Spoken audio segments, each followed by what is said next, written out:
En 6 mois, je suis passée donc de 0 client à 150 clients. Ça allait très très vite. J'étais complètement débordée. J'étais passée de mon stock perso, mes pièces perso, à plus de stock parce que j'avais réussi à tout revendre, au stock de 150 filles. Je stockais ça chez moi dans un espèce de stockage. C'est un métier en fait. Maintenant, l'IA vient remplacer ça et ça, c'est super. Tu dis pas « Ah, elle m'a pris mon boulot ». Sur ces tâches-là qui sont super chronophages, honnêtement, c'est super. L'IA permet d'avoir une base d'assistanat. En gros, l'IA va te dire « Ok, moi, basé sur tout ce que tu as vendu auparavant, basé sur tes ventes et sur les prévisions sur les ventes sur ces 8 prochaines semaines, tu vas pouvoir vendre ce produit à tel prix. » En revanche, l'humain doit toujours passer derrière pour moi. Donc je parle à ChatGPT, je lui dis « Oui, voilà, est-ce que tu peux corriger ça ».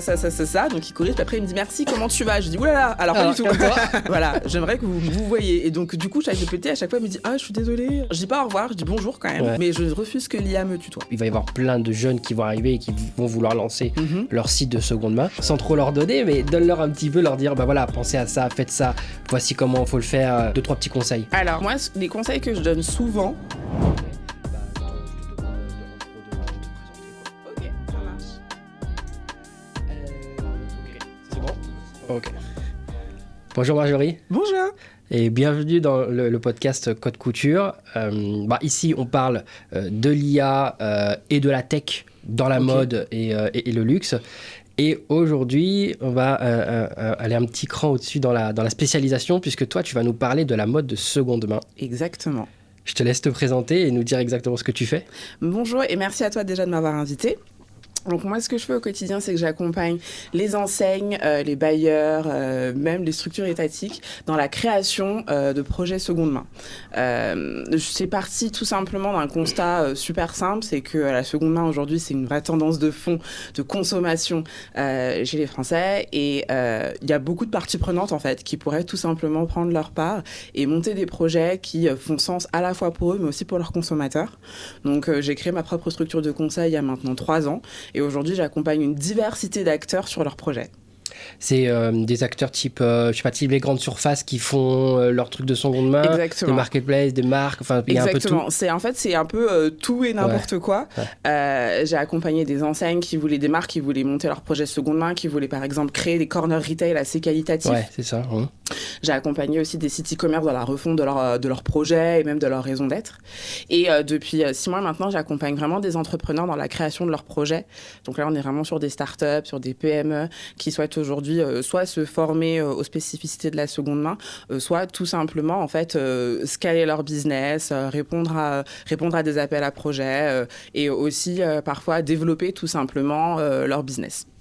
C'est quoi ces entrepreneurs-là ? C'est des espèces de friperies start-up Exactement. C'est ça, ouais. C'est des friperies start-up, des projets. Typiquement, j'ai accompagné il y a 2 mois une friperie qui avait comme concept l'achat-revente, collecte à domicile, avec un bon d'achat que tu récupères à chaque fois que l'entrepreneur récupère tes vêtements. L'idée, c'était de l'accompagner sur sa stratégie de revente, sa stratégie de prix, quel prix elle mettait en vente et comment elle pouvait dégager sa rentabilité. Les prix de la seconde main. J'ai plein de questions dessus. On y reviendra. Comment elle pourrait dégager de la rentabilité et aussi tout simplement l'aider à comprendre comment on vend un produit de seconde main, comment on crée son assortiment, comment on fait en sorte à ce que dans une boutique, l'assortiment soit sympa et fasse sens pour le client. Ok. C'est quoi ton parcours du coup pour arriver là jusqu'à devenir spécialiste de la seconde main ? Alors moi, pendant 10 ans, j'étais acheteur textile. Dans l'univers, oui, je viens du produit. J'ai été acheteur textile dans un univers particulier qui est l'univers du déstockage. Donc, je ne sais pas si tu vois ce que c'est. Type vente privée. Exactement. J'ai travaillé pour des concurrents directs à vente privée. Et ce qui était assez intéressant, ce qui est assez intéressant dans l'univers du déstockage, c'est que en fait, tu travailles avec beaucoup de contraintes, avec des assortiments qui sont complètement hétéroclites. Moi, mes partenaires, c'était donc les enseignes. Je travaillais pour un site qui s'appelait yux.com, qui est leader de l'outlet de luxe. Et donc, pendant 5 ans, mon métier, c'est d'aller taper à la porte de Balmain, Carven, Barbara Bui, Sonia Rykiel, Anne de Meulemaster, et d'aller recréer des assortiments avec leur fin de collection. Donc c'est un métier qui est super complet, mais qui aussi est assez similaire à ce que font aujourd'hui les entrepreneurs dans la seconde main, c'est-à-dire recréer des univers avec des pièces uniques. Et ma deuxième position, mon deuxième job, c'était au sein du groupe H&M qui avait monté en fait en Suède un concept multimarque aussi qui s'appelait Found. Et en fait, c'était des boutiques et un site internet où vous pouviez retrouver toutes les marques du groupe H&M, donc H&M, COS, Monkey, Arket, avec toutes les marques scandinaves et internationales. Et moi, j'étais en charge de générer des assortiments luxe, donc d'aller récupérer chez les multimarques scandinaves et chez des sites e-commerce, même français, leur fin de saison, pour pouvoir après les revendre en Suède dans des boutiques. Ce qui s'est passé, c'est qu'en 2020, j'ai voulu tout plaquer, faire le tour du monde. Et j'avais réservé un billet pour aller à Bangkok le 17 mars 2020. Donc, patatras Covid, confinement. Je me retrouve vraiment littéralement dans une chambre d'enfant chez ma mère, dans 8 mètres carrés, sur un lit simple, avec tous mes vêtements en fait, de mon expatriation suédoise qui étaient revenus, qui avaient été rapatriés entre-temps. Et aussi tous les vêtements de ma famille et de moi-même quand j'étais adolescente. Donc, je me dis, OK, qu'est-ce que je peux faire de tout ça et surtout, qu'est-ce que je peux faire de ma vie? Et je commence à tout revendre sur Vinted en me disant, il y a vraiment... Avant, quand je suis partie, quand j'ai quitté la France pour la Suède en 2018, j'ai vraiment vu qu'il y avait commencé à avoir vraiment un engouement autour de la seconde main. Et mon expérience suédoise m'avait vraiment aussi plongée dans ce monde circulaire parce que la Scandinavie, c'est vraiment un marché qui est extrêmement circulaire où la seconde main s'est développée de manière vraiment naturelle. Donc, j'ai commencé naturellement à faire en fait ce que je faisais en Suède, donc revendre mes vêtements. Et en 3 mois, lors du premier confinement, j'ai généré 4 000 € de chiffre d'affaires. Avec vraiment des pièces pas forcément luxe, pas forcément recherchées, mais juste en appliquant les méthodes que j'avais apprises tout au long de ma carrière d'acheteuse, des bonnes photos, une bonne rigueur, mettre en place une bonne stratégie de prix, être à fond derrière mes ventes. Et je me suis rendu compte que non seulement moi ça me générait un revenu, ça a aidé aussi ma mère et moi-même parce que ça me faisait de la place, et surtout je me suis rendu compte que si moi je ne l'avais pas fait, il y a de fortes chances que ma mère ne l'aurait pas fait, ou même que tout simplement les vêtements auraient végété là dans la chambre d'enfant et auraient pris la poussière année après année. Et donc, je me suis dit, OK, si une personne a ce problème-là, 15 personnes vont l'avoir. Donc, j'ai monté ma première boîte qui s'appelait Second Hand Agent. Le but du jeu, c'était d'aller libérer ce qui végète dans tes placards. J'avais un mantra, c'était « Confiez-moi votre garde-robe, je vous la revends ». C'était en 2020 encore ? Ça, c'était en 2020-2021. C'était super visionnaire encore, là, de faire ça, non ? En fait, faut savoir que quand tu travailles dans l'industrie textile, déjà, moi, j'ai toujours eu des comptes sur Vinted et sur eBay. J'ai commencé à revendre en 2013-2014 parce que quand tu es acheteur multimarque, tu sais en fait les valeurs de vente, les valeurs de revente des produits, et tu sais quelles sont en fait les marques qui vont un peu chuter parce que tu es aux prémices des tendances.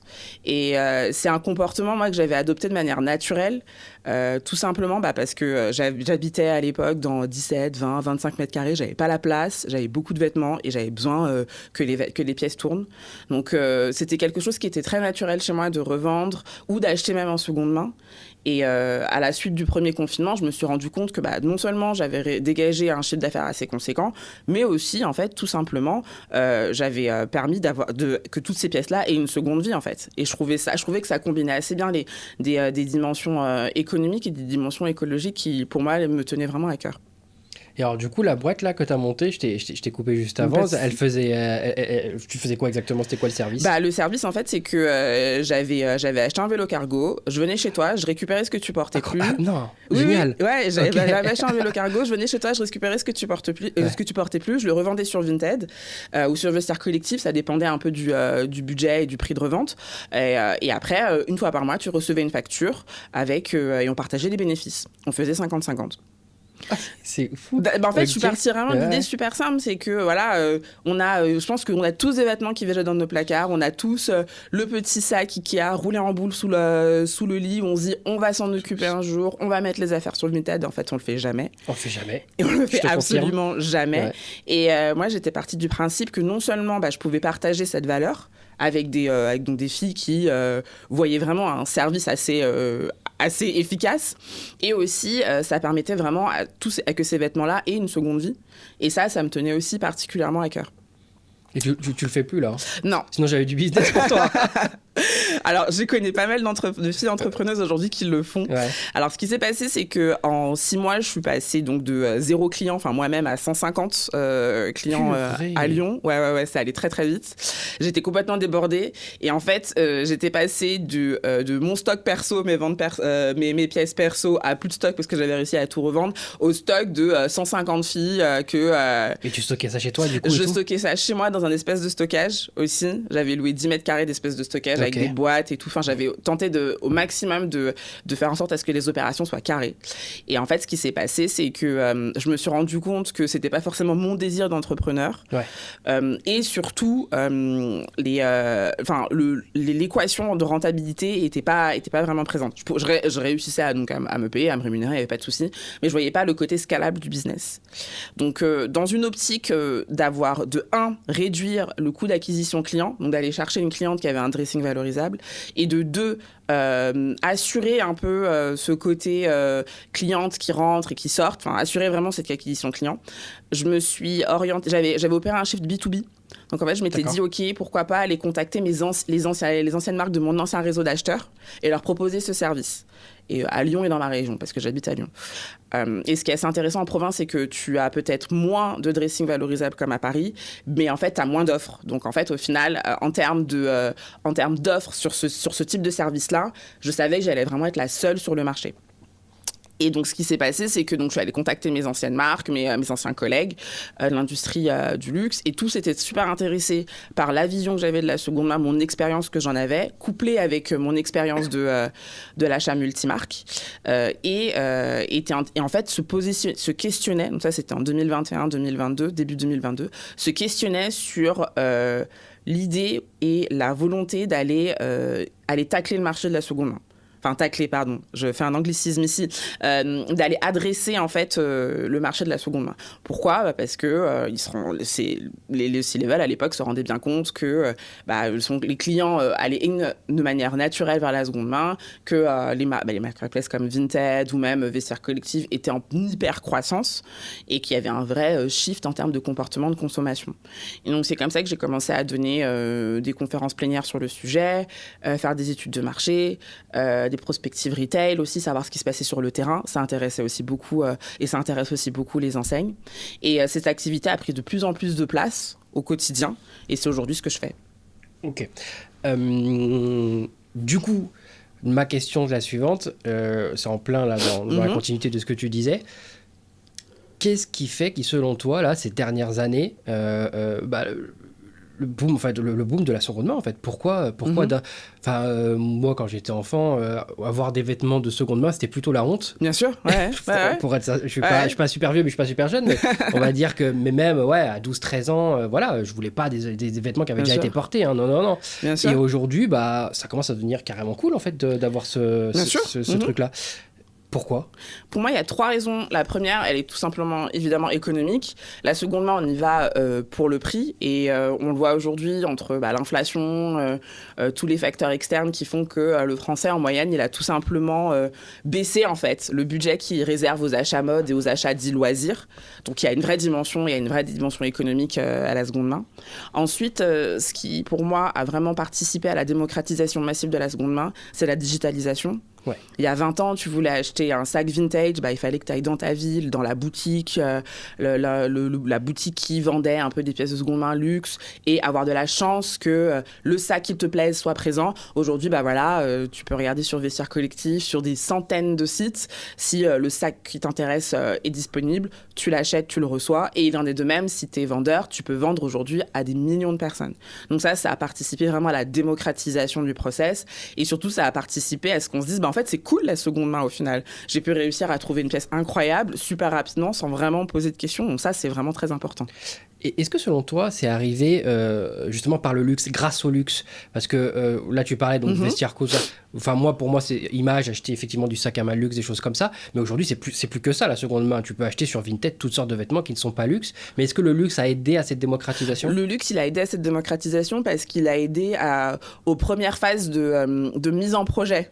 Enfin, c'est-à-dire que des boutiques de luxe et des brocantes, des antique dealer stores qui ont toujours existé, elles ont toujours aussi participé à la démocratisation de la seconde main, elles ont toujours participé à cette visibilité, en fait. Et dans le luxe, il y a c'est quasiment naturel pour certaines personnes, pour des jeunes, pour des gens qui n'ont pas forcément les budgets d'aller acheter des pièces en neuf, d'aller acheter des pièces en seconde main. Et ça fait partie des choses qui ont toujours existé et qui ont toujours été aussi parfois magnifiées avec des concept stores qui ont toujours été sympas, où tu allais dans les brocantes de luxe qui étaient quand même franchement cool. Ouais.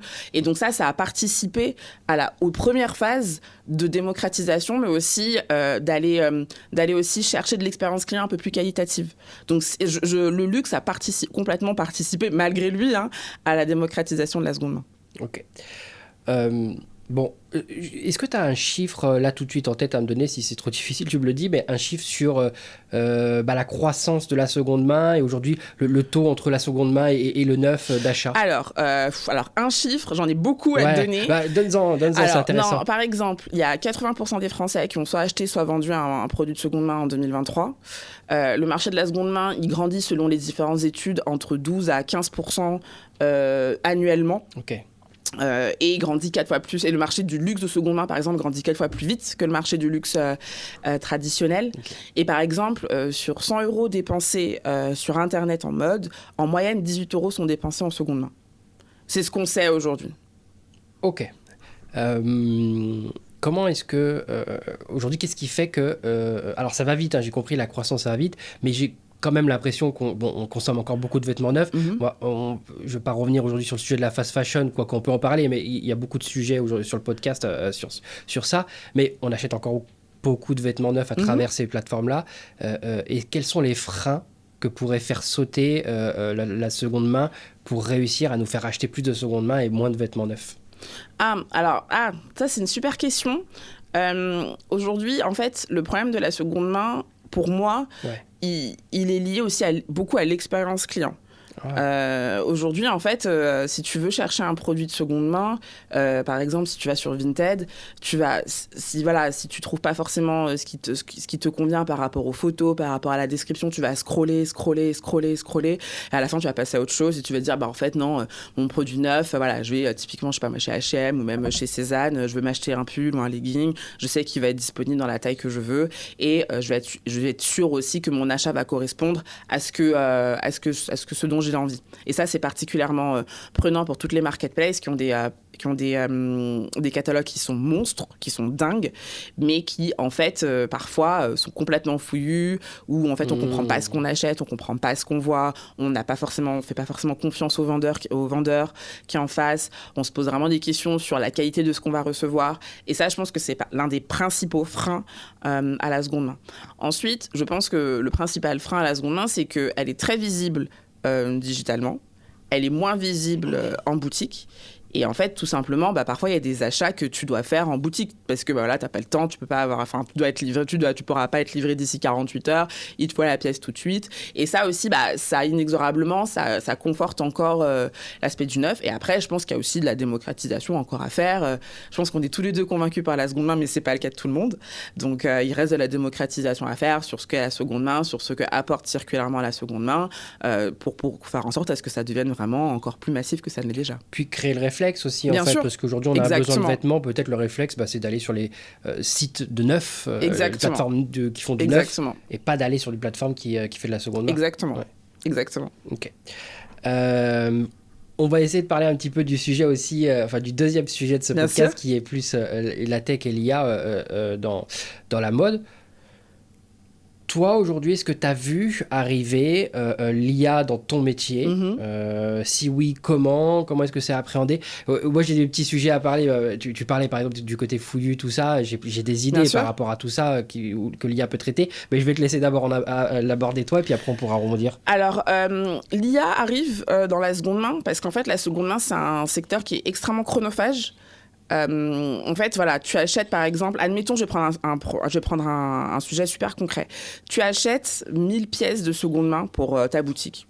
En fait, ça veut dire que, admettons, tu veux digitaliser ces 1000 pièces. Donc, ça va être 1000 prises de photos. Ça va être 1000 fiches produits, ça va être 1000 tarifications prix qu'il faut que tu fasses. Et même si tu es en boutique, ça va être 1000 étiquettes, ça va être 1000 codes EN. Et donc, en fait, c'est ce qui rend les modèles circulaires aujourd'hui dans la seconde main difficilement rentables, c'est ce côté très encore manuel. Et là, l'IA a vraiment une carte à jouer et aide déjà aujourd'hui vraiment sur ces tâches-là qui sont très chronophages, qui prennent du temps à tous les entrepreneurs, à tous les gérants et qui font que ils n'ont pas forcément le temps de faire autre chose ou du coup ça nécessite d'embauche, ça nécessite un budget RH qui met à mal la rentabilité du modèle. En fait, quand une plateforme va recevoir, comme tu disais, 1000 produits, ça peut être quasiment 1000 produits différents, en fait, oui, très disparates. C'est souvent 1000 produits différents. Généralement, tu vois, mon métier aussi, ça consiste à aider les entrepreneurs. Et donc, du coup, parfois, je fais des assortiments tests quand il y a des boutiques qui s'ouvrent. Donc, je les accompagne dans la création de leur assortiment. Quand on achète 1200 pièces, on a 1100 pièces différentes. Parfois, oui, ça nous arrive de trouver, quand on fait du sourcing, de trouver 3 fois la même pièce. Mais ça, c'est quasi anecdotique. C'est pas sur ça que tu peux monter ton business. Quand tu te dis, OK, je vais aller acheter 1200 pièces de seconde main, faut que tu te dises que tu vas faire 1200 fiches produits, que tu vas faire 1200 codes EN, que ça c'est des choses qui sont quasi obligatoires. Enfin, le contraire ne serait pas de la seconde main, justement. Et donc, c'est ce qui vraiment fait que le modèle aujourd'hui est compliqué à scaler. C'est cette hétérogénéité, mais qui fait l'essence de la seconde main, qui, du coup, met une épine dans le pied au modèle. Ouais. Et aujourd'hui, concrètement, c'est traité à la main. Là. Tu reçois 1000 pièces et tu vas faire les 1000 photos, les 1000... Aujourd'hui, c'est encore traité à la main. Je sais qu'il y a des projets, notamment la startup Hommage, qui a infusé de l'IA. J'ai entendu parler. Infusé de l'IA sur certaines pièces qu'ils avaient reçues, où en fait, ils avaient repris de l'IA pour pouvoir mettre des photos sur des pièces qu'ils avaient reçues. Et comme ça, en fait, on voit que le porté est fait par un mannequin, mais c'est complètement de l'IA. Enfin, tout est designé via l'IA. Mais en fait, au final, par rapport au volume que tu as, encore une fois, 90% des pièces aujourd'hui sont encore prises manuellement. Que ça soit pour des grosses startups qui vont aller fonctionner un peu comme des sites e-commerce d'outlet, d'ailleurs. Donc, ils vont prendre chaque produit, les mettre sur des mannequins, faire les 5 photos et puis après repartir. Donc, ça, c'est des processus industriels. Mais sinon, aujourd'hui, la majorité des petites boîtes, même des vendeurs professionnels sur Vinted, vont poser le vêtement, le mettre sur cintre, le poser sur fond blanc, prendre des photos, l'enlever, refaire.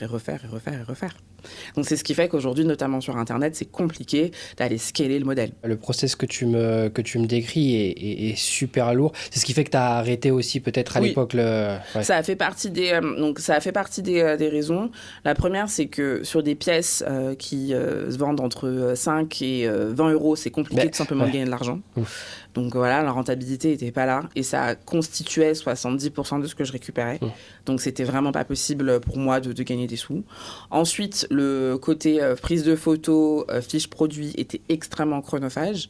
Et donc ça aussi, ça me permettait pas en fait d'aller scaler, d'aller récupérer plus de marchandises en fait. J'étais bloquée par toutes les opérations très manuelles. Donc j'arrivais pas à scaler ma capacité de sourcing. Et enfin, en fait, je me retrouvais avec un stock monstre. Et l'idée pour moi, c'était de ne pas me retrouver avec un stock monstre. Et ça faisait partie aussi des raisons pour lesquelles j'ai arrêté cette société. Donc aujourd'hui, si on reprend un petit peu on va dire la chaîne de valeur de la seconde main, donc tu as toute la partie amont qui est la partie sourcing, en fait, qui est le départ. Oui. Sur ça, aujourd'hui, tu vois, toi, des initiatives avec l'IA pour faire du sourcing. Tu vois des cas d'usage précis? En fait, les initiatives liées à l'IA, ça va être... Alors, pour le sourcing... Donc, t'as des milliards de façons de faire. Tu peux aller voir des grossistes, tu peux aussi aller sourcer par toi-même, chiner tout le temps. C'est un processus qui est assez chronophage. Mais en fait, là où l'IA arrive, c'est quand tu souhaites aller diviser ton sourcing. Et quand tu souhaites aller qualifier ton sourcing pour après achalander ta boutique avec ce dont tu as besoin. Et en fait, ça rejoint ce qu'est l'industrie de la mode. L'industrie de la mode, c'est tu proposes un vêtement dont le client a besoin au bon moment, qui va lui plaire par rapport à ses tendances et par rapport à son besoin. En fait, la seconde main, pour pouvoir aussi perdurer, doit répondre aux mêmes critères que la mode de première main.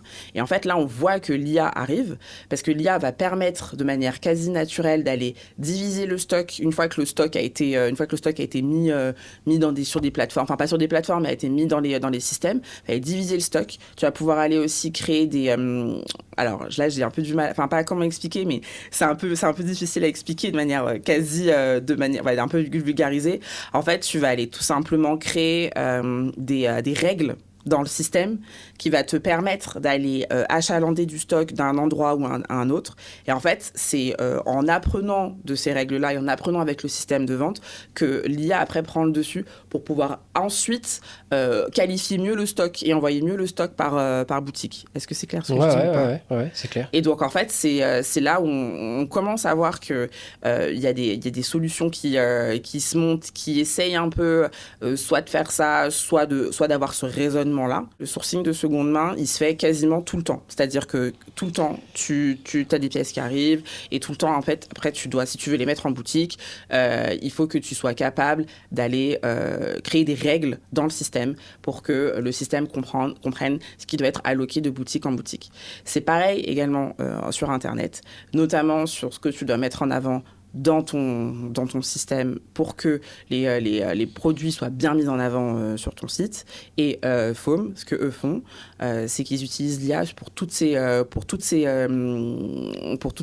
fonctionnalités, pour qu'en fait, à la fin, les enseignes, comme par exemple Bash, Sandro, permettent ont sur leur site des pièces que leurs clients veulent à l'instant T. Voilà, c'était ça ce que je voulais dire. J'espère que c'est clair. Si, c'est une espèce de stockage et de merchandising dynamique. Exactement, de merchandising dynamique qui est infused avec, et même de pricing aussi. Ouais, on le voit avec des startups qui gèrent beaucoup de pricing. Et en fait, ça permet tout simplement déjà d'économiser de l'humain. Parce que moi, quand j'ai travaillé pour des sites e-commerce, en fait, les équipes pricing, en fait, c'était des gens. Enfin, moi, j'ai fait, par exemple, des centaines et des centaines de pricing sur des pièces qu'on recevait, qui étaient ramenées par des boutiques, des liquidations, en fait, qu'on rachetait. En fait, on recevait toutes ces pièces-là. Et le job de l'acheteur, c'était tout simplement de pricer ces pièces-là à la main. Donc, on avait la photo du produit à gauche. On devait pricer, dire, en fait, voilà, cette pièce-là qui vient de telle marque, qui va être vendue à tel mois, on va la mettre à tel prix. Donc, on faisait ça. Enfin, moi, j'en faisais 500 à 1000 par semaine, par exemple. Ouais. Et donc, en fait, oui, c'est un métier, en fait. Et donc, maintenant, l'IA vient remplacer ça. Ouais. Et ça, c'est super. Ça, c'est super. Tu dis pas, elle m'a pris mon boulot. Non, en fait, sur ces tâches-là qui sont super chronophages, honnêtement, c'est super. Enfin, moi, j'ai passé 5 ans à faire du pricing ad hoc de produits qui venaient soit de liquidation de boutique, soit d'achat, soit où on n'avait pas forcément la traçabilité, pas des codes EN. Donc, du coup, il fallait reprendre le produit, le repricer par derrière. Ça, franchement, ça n'apporte rien à personne, honnêtement. Donc là, l'IA vient aider et vient aussi scaler le business. Et c'est ce qui fait qu'on arrive aussi aujourd'hui à mieux répondre aux attentes du client. Et ces prix-là, tu les fixais comment ? Par expérience ou tu avais une grille ? Tu devais respecter ? Par expérience. Ah oui. Par expérience.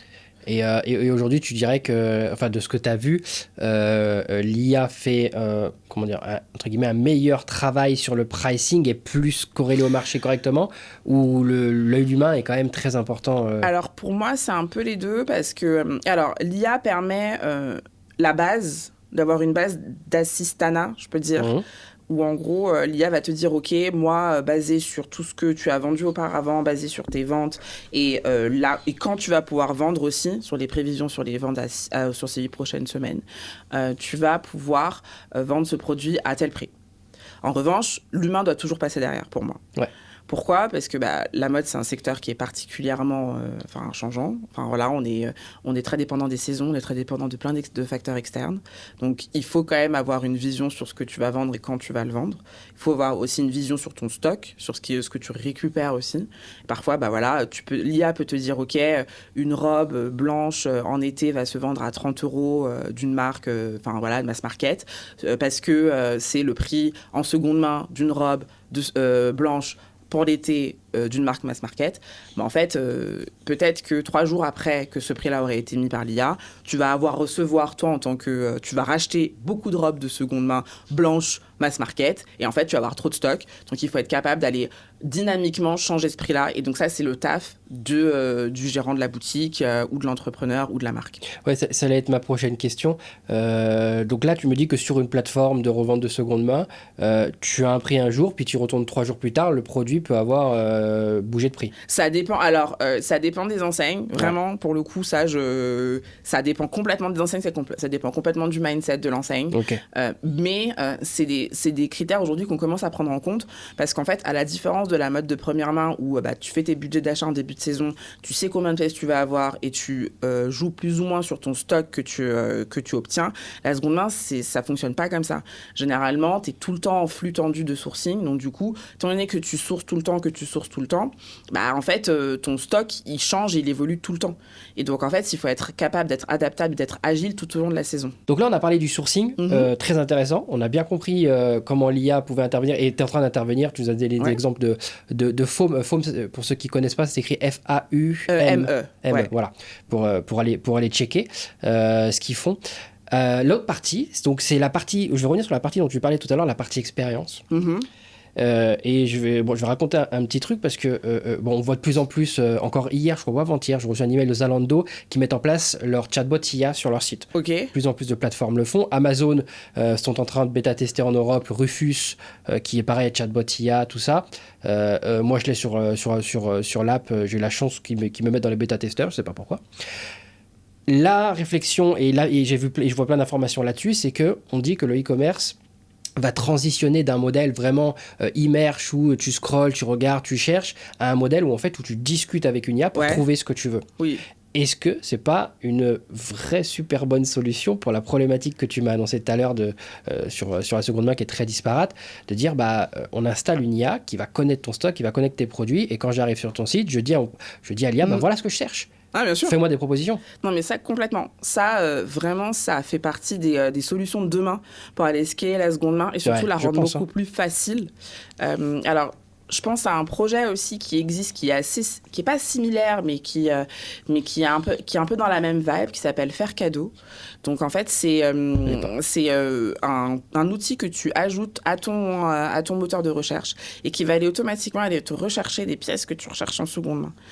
C'est un peu l'idée, c'est un peu ça, en fait. C'est d'aller se dire, OK, on va aller à la source du problème, donc à la source de ton besoin, et au lieu de te présenter de la première main, on va aller te présenter de la seconde main. Et donc, l'IA aussi, ça va être de converser avec toi pour pouvoir aller potentiellement te chercher quelque chose qui va vraiment te correspondre en seconde main. Ça, moi, je pense que ça peut vraiment faire la diff et la donne dans le secteur. Après, à voir dans quelle mesure les opérations de base qui sont celles de prendre de la photo, de décrire le produit, peuvent être elles aussi scalées parce que pour pouvoir proposer, Absolument. il faut avant avoir été capable d'avoir mis en rayon, d'avoir étiqueté, d'avoir défini le produit. Et ça, pour l'instant, ça reste encore des choses qui sont très, très manuelles.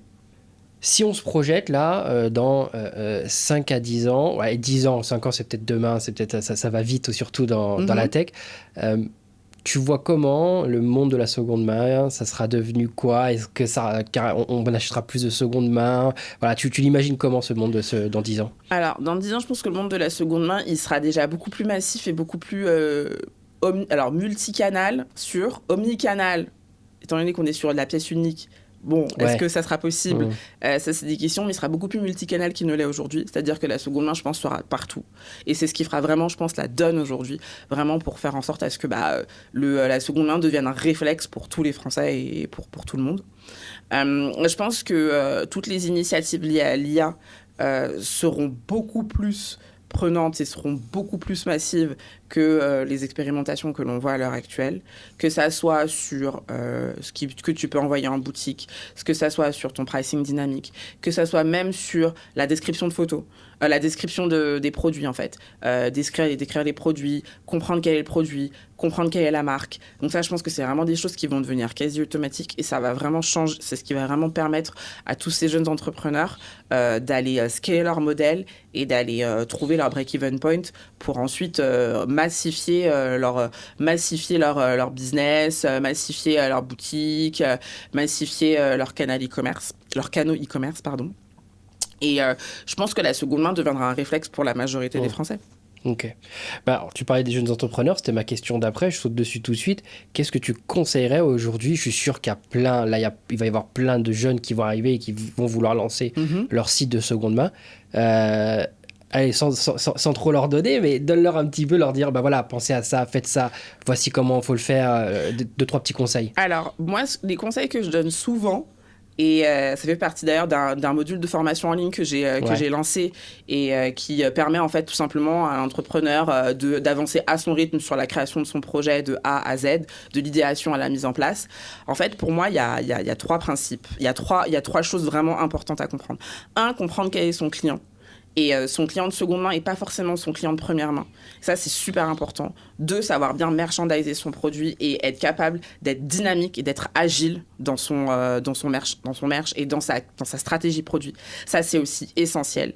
Ce qui est particulier dans la seconde main, c'est qu'on sait qu'en fait, le client va aller acheter un produit pour le porter beaucoup plus rapidement.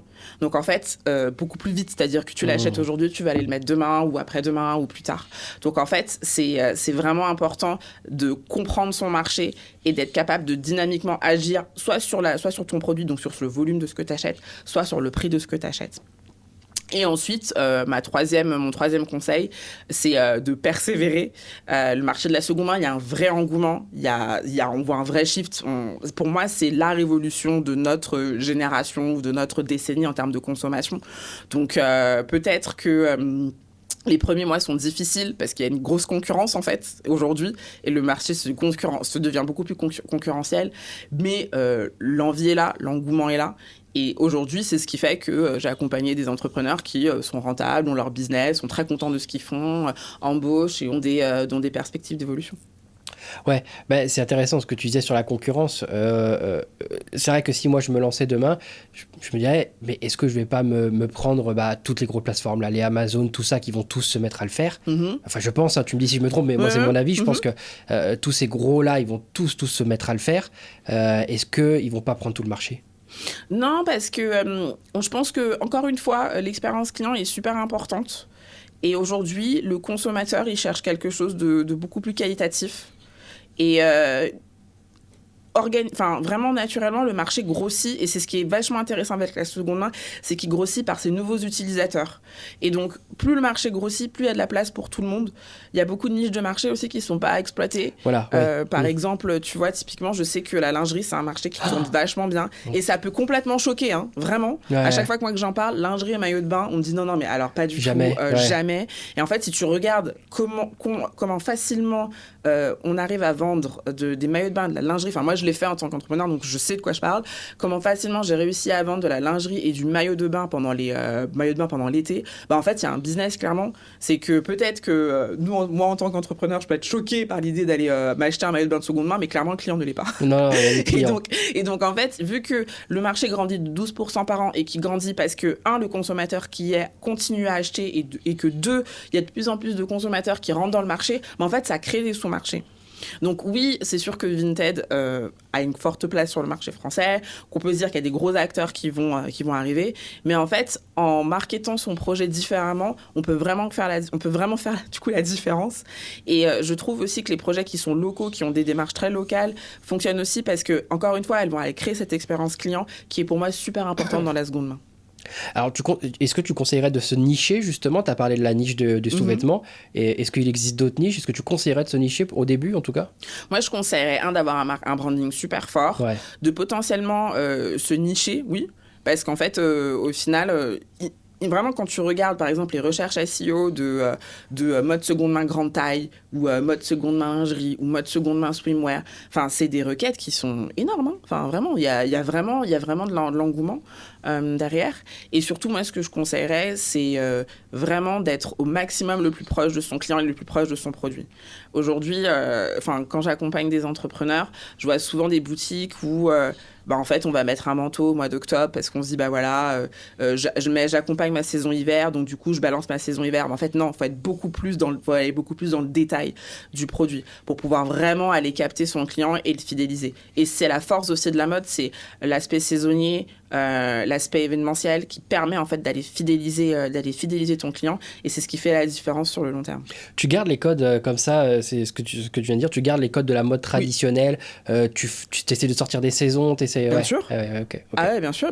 Et c'est là, du coup, l'IA fait à toute sa place. C'est qu'en fait, l'IA peut te permettre, en fait, de comprendre et d'aller faire de la prédictive, enfin, d'aller comprendre et d'aller prévoir, en fait, prévoir tes saisons. Et par exemple, c'est ce que font toutes ces plateformes, toutes ces enseignes qui ont des sites e-commerce de seconde main. Tu vois que c'est super merchandisé. On va aller parler saison, on va aller te parler produits.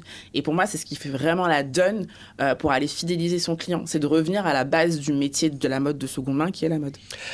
C'est presque, dans ton discours, j'ai l'impression presque passer en fait d'une mode, elle est un petit peu militante, la seconde main, parce que je milite, en fait, un achat tout à fait normal en fait. Je me pose même plus la question si c'est seconde main ou pas. Complètement. Je vais là parce qu'en fait, j'adore ce site et je vais acheter chez eux, quoi. Complètement. Ouais. Pour moi, c'est la clé, et c'est ce qui va permettre de scaler et de massifier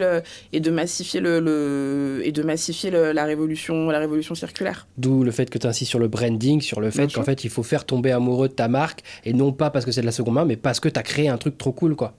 Exactement. Tu disais que tu avais une formation, tu peux nous en parler un peu, nous dire ce qu'on retrouve dedans et quel est l'objectif? Bien sûr. Alors, en fait, cette formation, c'est le résultat de toutes mes années d'entrepreneuriat, à la fois dans la mode et dans la seconde main. Je suis partie d'un constat super simple, c'est que je me faisais extrêmement contacter sur les réseaux, sur LinkedIn, sur Instagram, pour donner des conseils en fait sur comment on ouvre une boutique, sur comment on gère son site e-commerce, sur comment globalement on devient un commerçant de seconde main, efficace et qui pérennise son activité. Et donc, je suis partie de l'amont à l'aval. Et donc, j'ai 6 modules de formation qui t'aident tout simplement à créer ton business et surtout à faire en sorte à ce que ton business tienne. Parce qu'aujourd'hui, c'est un peu le problème dans la seconde main, c'est qu'on a beaucoup d'entrepreneurs qui se lancent, mais qui n'arrivent pas forcément à pérenniser leur activité. Et aujourd'hui, moi, ce que je propose avec ces modules de formation, c'est de partir du produit, du marché, comprendre dans quel marché tu évolues, comprendre qui sera ton client de seconde main, et surtout qui seront tes consommateurs de seconde main, ton consommateur vendeur et acheteur, parce que la particularité du marché de la seconde main, c'est que tu as 2 types de conso. Tu as le conso qui achète de la seconde main et celui qui vend de la seconde main. Donc ça, c'est particulier et c'est vraiment un état d'esprit qu'il faut comprendre. Comprendre comment tu peux aller merchandiser ton point de vente, animer ton point de vente avec ton produit, et faire en sorte à ce que ton produit ne soit pas tout simplement un inconvénient, mais un avantage pour te permettre non seulement d'aller dégager de la rentabilité, mais aussi tout au long de l'année de pouvoir avoir un flot de produits qui soit qualitatif et aussi d'aller fidéliser le client. Et à la fin, tout simplement, comment pérenniser ton activité via des stratégies prix, via des stratégies volume. L'idée, c'est vraiment d'être super factuel, d'être dans la mode et dans la seconde main pour te permettre de gagner du temps, en fait, tout simplement, sur des années et des années d'exercice. Ça parle un peu IA dedans ou pas encore? Ça parle un peu IA dedans parce que je mets un peu en place des partenariats aussi avec des solutions qui aujourd'hui utilisent l'IA. Donc ça parle un peu IA, et moi personnellement j'utilise beaucoup l'IA. Donc c'est génial, c'était ma prochaine question. Ah, super. Toi, comment tu utilises l'IA dans ta vie d'entrepreneur, ainsi de suite? Alors moi j'utilise l'IA comme c'est un peu mon assistant. Ouais. Vu que je suis seule, dans ma bulle, et je suis seule sur mon activité. Donc parfois, en fait, j'utilise l'IA pour réfléchir sur les projets, pour réfléchir aussi sur la façon dont je communique. Typiquement, des modules de formation, il faut avoir une certaine approche pédagogique, et donc ça m'aide beaucoup à pouvoir cadrer mes idées. J'utilise l'IA pour tout ce qui est évidemment relecture de tous mes posts sur LinkedIn, relecture, mise en exergue de toutes les choses que je veux vraiment dire. Et aussi, j'utilise l'IA sur toute la partie un peu vraiment prédictive de mon activité par rapport aux saisons. Enfin, parfois, j'ai des petites conversations avec ChatGPT pour avoir son avis, tout simplement. Ça m'aide vraiment à parfois ouvrir mes horizons. Je connais beaucoup de personnes qui font ça. On a même reçu quelqu'un, Ghislain, qui me disait que parfois même il s'embrouille avec ChatGPT. Il utilise le mode vocal, mais pour se challenger, tout ça. Bien sûr. Pareil. pas, c'est la même chose. J'utilise ChatGPT pour challenger mes idées, pour pas forcément les brander, mais pour pouvoir les expliquer d'une autre manière, parce qu'évidemment, dans ta tête, tout est clair. Mais le but du jeu, c'est, moi, mon métier au quotidien, c'est de faire en sorte à ce que ce qui est clair pour moi le soit aussi pour toi. Donc, ça m'aide beaucoup pour faire en sorte à ce que les idées, en fait, passent au plus grand nombre. Ok. On arrive vers la fin, mais toujours avant la fin du podcast, je passe à la petite série des 10 questions qui tuent, où tu as le droit de répondre que par oui ou par non. Ok. Elles sont volontairement un petit peu... Voilà. Okay. Tu as le droit de revenir à la fin sur celle qui t'a énervé le plus. Ok, ça marche. Penses-tu que certaines marques utilisent la seconde main uniquement pour redorer leur image ou éviter la critique ? Oui. L'essor de l'IA dans la mode met-il en danger la créativité ? Oui. Doit-on dire bonjour et merci à une IA ? Bonne question.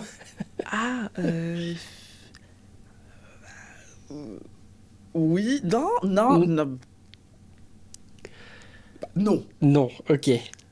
Est-ce que les prix de seconde main sont surévalués en général ? Non. Est-ce que tu penses qu'une trop grande partie des vêtements revendiqués comme étant de seconde main sont en réalité des vêtements qui n'ont jamais été portés ? Est-ce que ça arrive trop souvent ? Alors, je suis désolée, je ne peux pas répondre par oui ou par non. Parce qu'en fait, techniquement, la définition de la seconde main, c'est un produit qui a déjà été acheté par un individuel. Donc, en fait, des produits neufs avec étiquette sont par définition des produits de seconde main. Ok. Donc là, c'est la définition vraiment factuelle. Il faut savoir que 25% du catalogue de Vinted est on estime entre 20 et 25% du catalogue de Vinted des produits qui sont soit neufs avec ou sans étiquette. Non mais c'est une super précision, ouais. Donc du coup, je peux pas répondre à cette question. Ouais, ok.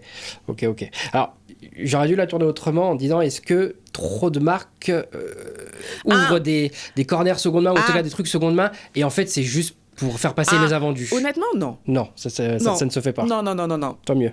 Ok. Parfois, en tant que consommateur, je me suis déjà posé la question. C'est pour ça que... En fait, c'est à la marge. Pas trop, ça existe, hein, mais c'est à la marge. Franchement, non. Est-ce que tu penses qu'un jour, on achètera plus de vêtements seconde main que de vêtements neufs ? Oui, il y a déjà beaucoup de gens qui le font. Es-tu totalement contre l'idée d'achat de vêtements neufs ? Non.